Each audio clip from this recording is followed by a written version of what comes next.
오늘 하나님 말씀 요한복음 1장 36절에서 39절 말씀을 같이 봉독을 했습니다. 우리 말씀 가지고 오후 4시에 일어난 일이라고 하는 제목으로 우리 하나님 말씀 증거하겠습니다. 자, 여러분 문제를 내죠. 성경에는 신약 성경에는 복음서가 몇 개 있죠? 예, 너무 쉽죠? 4개 있습니다. 4개. 예, 뭐 10개도 아니고 4개 있습니다. 그 중에 마태, 마가, 누가 처음 세 복음서를 갖다가 공간복음이라고 이야기를 합니다. 공간이라고 하는 것은 보는 관점이 같다라고 하는 뜻을 가지고 있어요. 그래서 마태, 마가, 누가를 보면은 비슷한 이야기를 비슷한 시각에서 계속해서 이렇게 반복해서 전하는 것을 우리가 볼 수 있죠. 그런데 네 번째 복음서인 요한복음은 여러모로 앞에 세 개의 공간복음과 다른 관점을 가지고 있습니다. 그래서 요한복음은 공간복음서라 그러지 않고 제4복음서라고 따로 그렇게 떼서 이야기를 합니다. 기독교인들은 예수를 어린 양이라고 부릅니다. 굉장히 독특한 거죠. 예수를 어린 양의 비유에서 부르는 것은 기독교의 매우 독특한 그러한 언어입니다. 그 근거가 뭐냐면 바로 요한복음의 말씀하고 그리고 또 요한계시록에서 나오는 이야기들 때문에 그렇습니다. 요한복음에서 보면은 세례 요한이 예수를 가리켜가지고 세상 죄를 지고 가는 하나님의 어린 양이라고 이렇게 이야기를 하면서 그 예수님을 갖다가 제자들에게 소개를 시켜주고 있죠. 그리고 여기서 말하는 그 어린 양은 희생양을 의미를 하고 있습니다. 우리가 구약에 했던 제사 같은 거를 보면 알지만 어린 양을 들여서 이렇게 죄사함을 받잖아요. 그래서 그런 것처럼 희생양, 즉 죄를 사하는 그런 의미를 가지고 있습니다. 그러나 요한계시록에서의 어린 양은 좀 개념이 달라요. 여러분 불과 한 2달 됐나요? 우리 요한계시록 공부한 지? 우리 요한계시록 같이 공부하신 분 한번 대답을 해보시죠. 요한계시록에서 어린 양은 무슨 의미를 가지고 있습니까? 고개를 숙이지 마시고 저를 보십시오. 기억 안 나시죠? 제가 말씀을 드릴게요. 뭐냐면 요한계시록에서는 심판자의 의미를 가지고 있어요. 묵시문학적인 심판자. 그러니까 마지막 날에 예수님께서 모든 만물을 심판하신다. 그런 의미에서 어린 양이다. 그렇게 부르고 있죠. 그래서 우리가 예수를 가리켜가지고 어린 양이라고 부르지만 거기에는 우리의 죄를 대속해 주시는 희생양의 의미를 가지고 있고 또 한 가지는 세상 끝날에 모든 만물을 심판하시는 심판주의 의미를 가지고서 우리가 예수를 어린 양이다 그렇게 부르고 있습니다. 그러니까 굉장히 둘 다 이것은 예수님의 핵심적인 사역이고 그리고 예수님의 아주 핵심적인 역할을 의미하고 있죠. 그래서 우리가 예수님을 갖다가 어린 양이다 라고 부르는 것은 다른 말로 표현해서 우리가 예수님을 주님이다 라고 표현하는 것과 같은 의미를 가지고 있습니다. 이 공간복음에서는 예수님이 요단강가에서 세례 요한에게 세례를 받는 장면을 기록을 하고 있어요. 그래서 우리가 예수님의 세례를 기억할 때 요단강에서 세례 요한이 세례를 베풀었지 라고 하는 그것은 사실 공간복음에서 우리가 보았기 때문에 그렇고요. 요한복음에는 예수님이 세례 요한에게 세례를 받는 장면이 나올까요? 안 나올까요? 안 나오니까 제가 여러분한테 여쭤보겠죠. 그렇죠? 안 나옵니다. 안 나옵니다. 그런 장면이 없어요. 그저 예수님께서 그냥 세례 요한한테 가까이 다가설 뿐이에요. 그럴 때 요한이 그때에 성령이 비둘기같이 하늘에서 이렇게 내려와서 예수님 위에 머무는 것을 봅니다. 그래서 우리가 기독교에서 비둘기 문양은 뭘 의미하죠? 성령을 의미해요. 여기 앞에 보면은 여기 없네. 여기는 갑자기 성령이 없어졌어요. 있는 것 같았었는데 보면은 이 비둘기 문양을 이렇게 하고 있죠. 제 가운에도 보면은 비둘기 문양이 있거든요. 그러면 그게 성령을 의미하는 겁니다. 그리고 결정적으로 제가 지금 공간복음하고 우리가 지금 보고 있는 이 요한복음하고 뭐가 좀 다른지 조금 말씀드리고 있는 건데 결정적으로 공간복음에는 예수님이 주도적으로 찾아가셔가지고 제자들에게 다가서고 제자들을 선택하시고 그리고 제자들을 부르시지만 요한복음에 보면은 세례 요한의 증언을 통해서 그래서 처음으로 예수님을 따르는 제자들이 생겨나는 것을 볼 수가 있어요. 그게 굉장히 다릅니다. 그리고 공간복음에서는 예수님이 제자들을 불렀을 때에 누구야? 라고 불렀을 때 어떻게 제자들이 반응하죠? 즉시 따릅니다. 즉시. immediately. 특히 마가복음 같은 데 보면은 즉시라는 말을 굉장히 많이 쓰는데 공간복음에서는 예수님이 누구야라고 불렀을 때 즉시 예수님을 따릅니다. 그런데 요한복음에서는 제자들이 즉시 따르는 것이 아니라 먼저 예수님과 함께 머무르는 시간을 보내고 싶어 합니다. 그러한 상황이 오늘 우리가 읽은 본문에 나타나 있어요. 자, 세례 요한은 자기에게 다가오는 예수님을 가리켜가지고 제자들에게 이렇게 얘기하죠. 보라, 세상 죄를 지고 가는 하나님의 어린 양이로다라고 소개를 합니다. 그리고 세례 요한은 자기 자신은 물로 세례를 주고, 그리고 자신이 그렇게 물로 세례를 주는 이유는 자신 뒤에 성령으로 세례를 주는 분이 오시는데 그분을 증언하기 위함이다라고 이야기를 합니다. 바로 그분이 예수를 가리키는 것이죠. 스승의 말을 듣고서 세례 요한의 제자 2명이 예수님에게 관심을 가져요. 오늘 말씀 보니까. 그리고 예수님을 따라 나섭니다. 자, 여기서 따라 나섬의 의미는 공간복음의 따라 나섬의 의미와 좀 다르죠. 제가 아까 설명드렸듯이 공간복음의 따라 나섬은 즉시 따라 나서는 제자도를 이야기를 하는데, 요한복음에서의 따라 나섬은 즉시 따라 나서는 것이 아니라 일종의 어떤 탐색전을 이야기를 합니다. 탐색전을 말해요. 예수님이 본인을 따라 나서는 그 요한의 제자를 보고서 이렇게 질문을 해요. 무엇을 구하느냐? What do you seek? 무엇을 구하느냐? 무슨 이유로 무엇을 바라면서 나를 따르느냐라고 이렇게 물으시는 것이죠. 자, 이에 대해서 두 제자가 예수님께 이렇게 이야기를 합니다. 라비어, 어디 계시오니까? 레바이, where are you staying? 이렇게 이야기를 합니다. 그렇게 질문을 합니다. 여러분, 이 질문이 굉장히 중요한 질문이에요. 자, 우리가 흔히 그냥 where are you staying 이렇게 얘기할 때 이걸 갖다가 이렇게 우리는 이해를 하죠. 예수님 어디 사세요? What's your address? 주님께서 address를 가르쳐 주시면 우리가 거기에 가겠습니다. 이런 의미로다가 우리가 잘못 알 수 있는데 그러한 뜻이 아닙니다. 지금 레바이, where are you staying? 라고 했을 때 예수님 어디 사세요? 이런 뜻이 아니에요. 이 말은 예수님 어디에 머무르십니까? 라고 하는 말인데, 여기서 머무르다 라고 하는 뜻을 가진 그 헬라어의 메노라고 하는 말이 있습니다. 이 메노는 굉장히 중요한 뜻을 가지고 있어요. 오늘 말씀의 핵심이에요. 왜냐하면 우리가 아까 얘기했듯이 예수님이 세례 요한에게 다가섰을 때 세례 요한이 뭘 봤어요? 성령이 하늘에서 비둘기처럼 내려와서 예수님 위에 머무는 것을 봤습니다. 머무는 것을. 그때 쓰였던 동사가 바로 이 머물다라고 하는 메노라고 하는 단어예요. 요한복음에서 메노라고 하는 이 단어, 머무르다고 하는 단어를 쓸 때는 두 인격체 간의 관계를 설명할 때 쓰는 말입니다. 그 말은 뭐냐면 성령이 예수님에게 머무르는 것을 통해서 우리가 예수님이 누구인 것을 알아요? 하나님의 아들인 것을 알죠. 성령이 머무르는 것을 통해서 하나님하고 예수 그리스도의 관계를 우리가 압니다. 아, 예수는 하나님의 아들이구나 라는 것을 성령이 머무르는 걸 통해서 압니다. 그렇기 때문에 라비어 어디에 계시오니까 라고 하는 것, 선생님 어디에 머무십니까? 라고 하는 이 말씀은 뭐냐면 이런 뜻이에요. 예수님, 당신은 어떠한 분이십니까? 당신은 어떠한 인격체이십니까? 당신은 누구십니까? 라고 묻는 겁니다.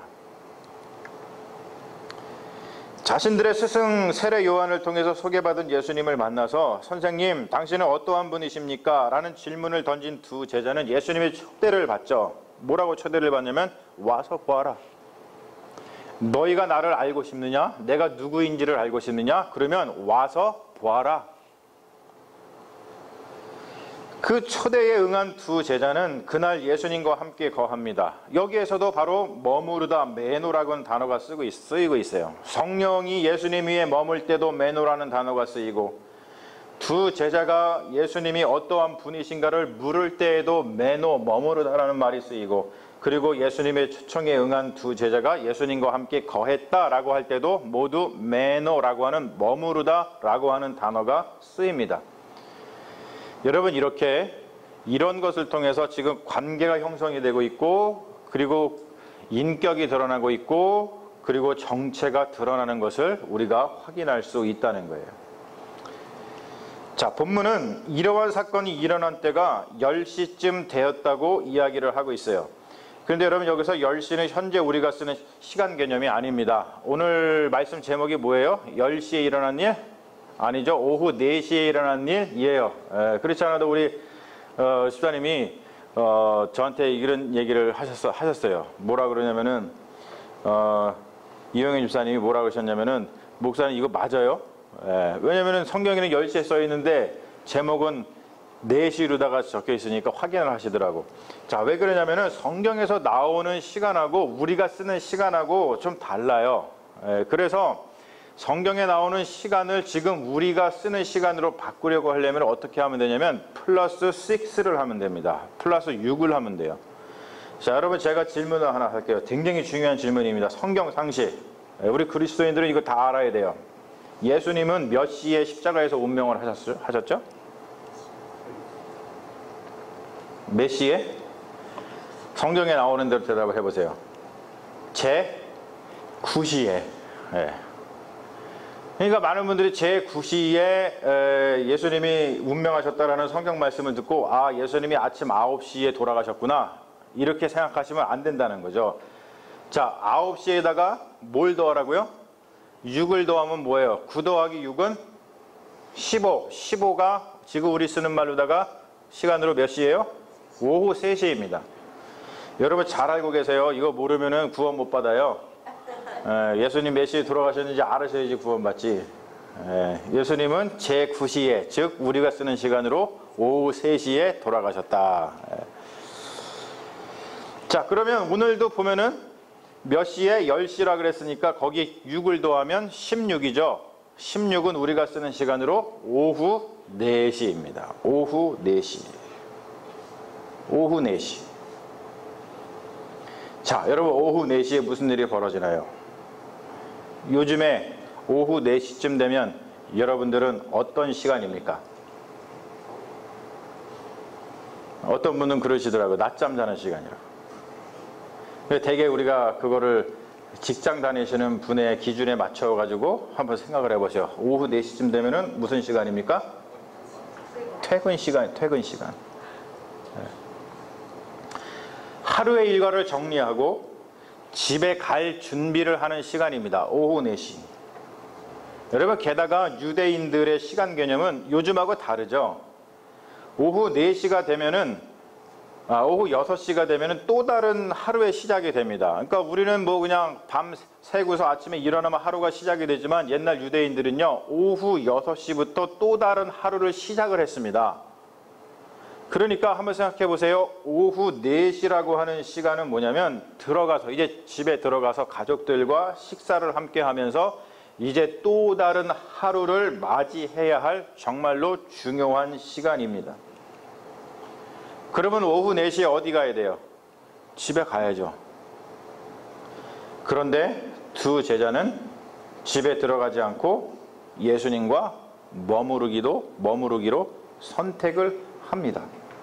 왜냐하면 예수님 위에 성령이 머물렀고, 그리고 두 제자는 예수님과 머무르면서 그분이 어떠한 분인가를 알고 싶었고, 그래서 예수님과 머무르는 일이 얼마나 중요한 일을 알았기 때문입니다. 여러분, 누군가에 대해서 알고 싶으려면 어떻게 해야 돼요? 어떻게 해야 되죠? 그 사람과 머물러야 돼요. 충분한 머무름이 없이 그 사람에 대해서 안다고 말하는 것은 굉장한 반칙입니다. 굉장한 반칙이에요. 얼마나 반칙이에요, 그렇죠? 우리 오늘 오랜만에 우리 이영준 씨, 박영준 씨와 이선양 씨가 오셨어요. 원래는 이영준 씨, 박선양인데 제가 장례 예배 때 4명의 자녀와 4명의 사유라 그랬거든. 그래가지고 바꾸기로 했습니다. 그렇게 그냥. 오랜만에 오니까 어때요, 여러분? 여기 지난번에 예전에는 우리 교회 에어컨이 없어가지고 굉장히 힘들었는데, 그렇죠? 오늘 에어컨이 있으니까 시원하죠.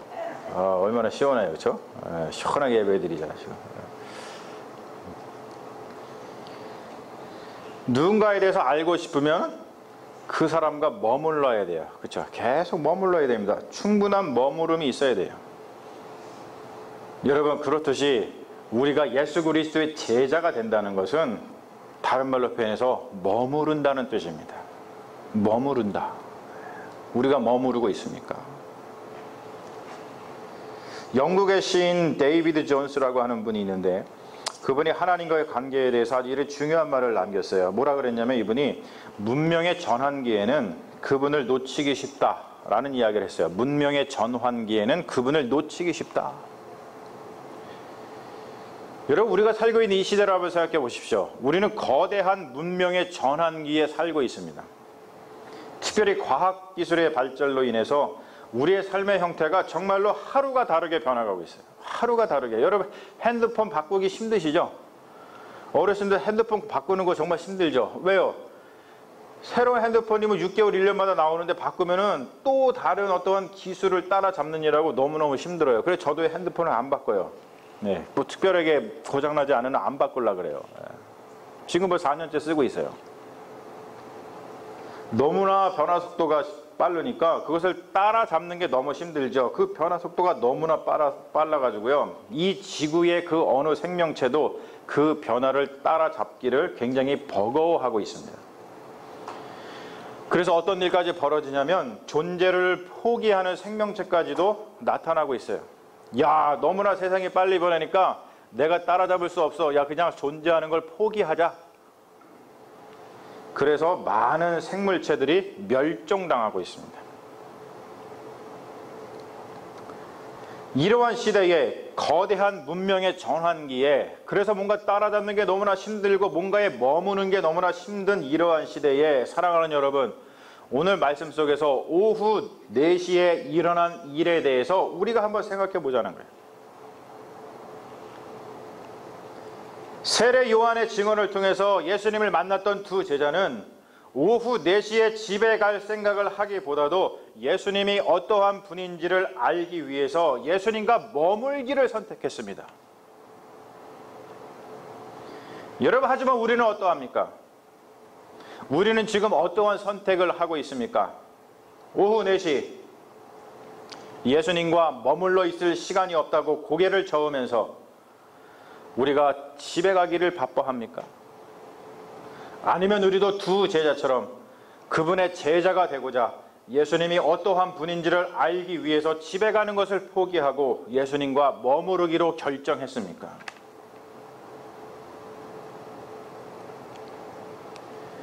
예수님과 머무르기로 선택했던, 그래서 예수님이 누구인지를 알게 된 두 제자 중에 한 명이 오늘 읽지 않은 그 다음 구절에 나오는데, 그 사람이 누구냐면 안드레입니다. 앤드류. 안드레가 예수님과 머물러서 예수님이 누구인지를 알게 됐어요. 알고 나니까 너무나 기뻤습니다. 그래서 가장 먼저 찾아간 사람이 누구냐면 그의 형 시몬 베드로입니다. 형을 먼저 찾아가서 그 기쁨을 전하죠. 형, 우리가 메시아를 만났어. 너무나 기뻐서, 형, 우리가 메시아를 만났어. 여러분 보십시오. 예수님과 머물렀더니 이제 예수님이 그들 위에 머물게 됐어요. 성령님이 예수님에게 머물러 있어서 그가 하나님의 아들인 것이 드러났듯이 두 제자 위에 예수님이 머물러 있으니까 이제 그들이 구원받은 하나님의 백성이 되었다는 것이 드러났다는 것이죠. 그러니까 이들이 이렇게 고백합니다. 형, 우리가 메시아를 만났어.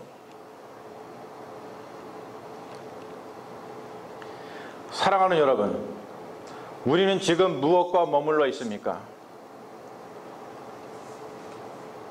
내가 지금 머무르고 있는, 내가 지금 붙잡고 머무르고 있는 그것이 여러분들에게 구원을 주고 있습니까?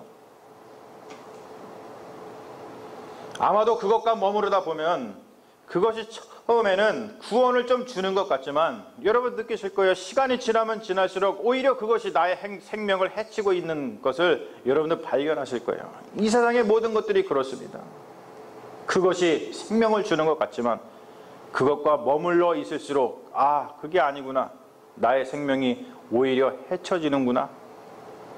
라는 것을 여러분들이 느끼실 줄로 믿습니다.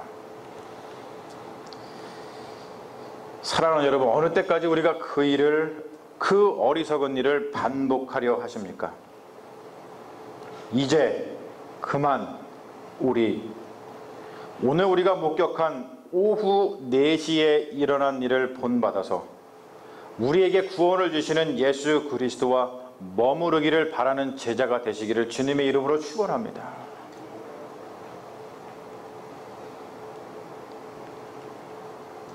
세상의 그 어느 것도 우리가 함께 머무른다 할지라도 그것이 우리에게 구원을 가져다 주고 그것이 우리의 정체성을 바꾸어 주지 못하지만, 사랑하는 여러분, 우리가 예수 그리스도와 함께 머물게 된다면 그 예수 그리스도가 우리에게 머무는 것, 바로 그것 때문에 우리의 존재가 바뀌고 우리의 신분이 바뀌고 우리의 생명이 바뀌고 우리의 삶이 바뀌게 될 줄로 믿습니다. 예수 그리스도가 우리에게 머물게 되는 바로 그 구원의 삶, 그 구원의 삶을 사는 제자가 되기를 주님의 이름으로 축원합니다. 잠시 기도하겠습니다. 주님, 제자가 되기를 원합니다. 우리가 어떻게 해야 합니까? 우리는 오후 4시에 일어났던 그날의 일을 기억합니다. 예수의 제자가 되기를 원했던 그들은 와서 보아라라고 하는 예수의 말씀에 따라 예수와 함께 그곳에서 오랫동안 머물렀습니다. 우리는 제자가 되고자 하나 오랫동안 머무름의 영성이 부족합니다. 우리는 도대체 무엇과 더불어 머물러 살고 있는지요? 어떤 것과 머무르면 잠시의 기쁨이 있을지 몰라도 우리에게 영원한 기쁨과 영원한 생명을 주시는 것은 오직 예수 그리스도라는 것을 깨닫게 하여 주옵소서. 그리하여 예수 그리스도와의 머무름을 귀하게 여기게 하시고 그 머무름 안에서 안식과 평안을 누리게 하옵소서. 주님, 제자가 되고 싶습니다. 제자가 되기를 진지하게 고민하는 자들에게 주님의 자비와 은총을 베풀어 주옵소서. 예수님 이름으로 기도합니다. 아멘.